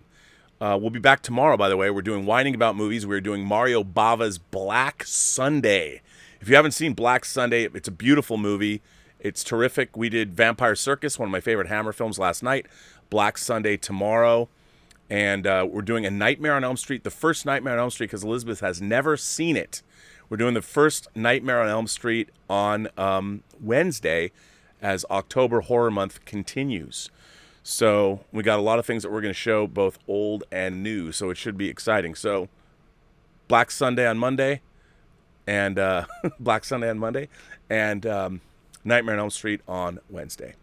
And with that, I say to everybody, have a better day, and may your football team have won this Saturday the way the Seahawks won their 4th game. Fantastic.